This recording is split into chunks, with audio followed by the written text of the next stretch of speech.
Everyone's got a story. My name is Carrie, and this is my story.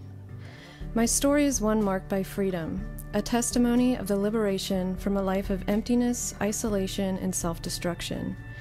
It is one that reveals proof that the grace of God does indeed transform darkness into light. As a child growing up, I recognized at a young age what an immense world full of suffering we live in, and often felt the smallness of my existence as I pondered my purpose on this earth. I was noticeably different from most kids, always the quiet one in the sidelines, observing where I would fit in, where I would be accepted. Never fully finding this acceptance among my peers left me feeling misunderstood and isolated.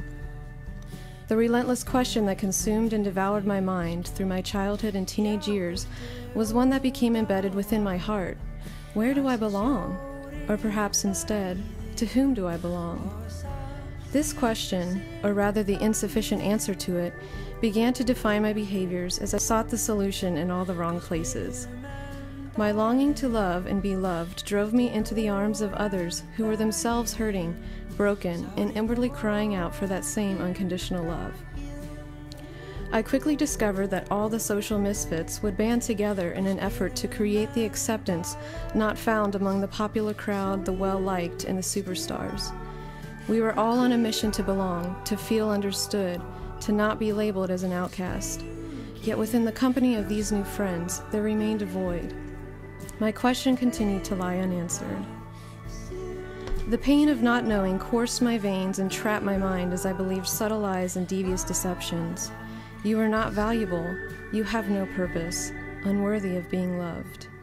My weak and fragile spirit accepted the unceasing flow of fallacies, and at times the torment was too much.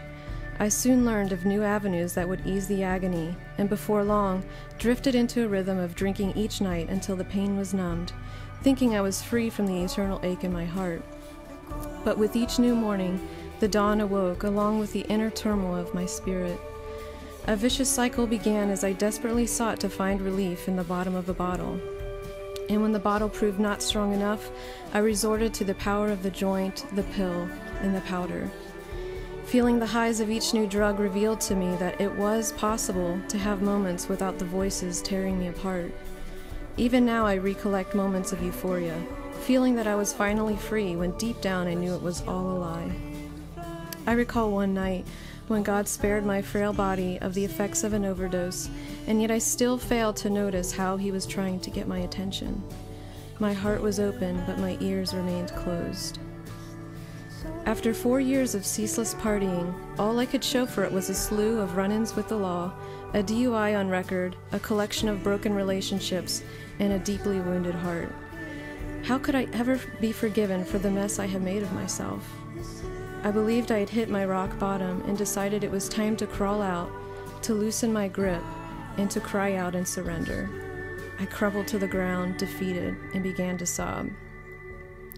And so it was that in this simple act of surrender, the God of the universe met me in all my weakness and countless failures as He began to turn the tattered fabric of my life into a perfect tapestry. The chains of addiction and self-abuse had been broken as I stepped into a new life of freedom. I was emancipated from the prison of my own making as I heaved tears upon the waterfall of grace I now lay under. My quest to find the answer to that haunting question was finally over as I heard my Heavenly Father whisper sweetly in my ear, "You belong in my arms, beautiful child." Though my search for love was over, the adventure has only just begun. The dreams and desires that lay dormant for so long are now resurrected in reality as His kingdom has come crashing in. This story testifies that He certainly is a God of repair, a God of healing, and a God of restoration. It is for freedom that Christ has set us free. Stand firm then, and do not let yourselves be burdened again by a yoke of slavery. It was in the loss of my life, the surrender, where I indeed became alive. Praise be to Jesus, the giver of life.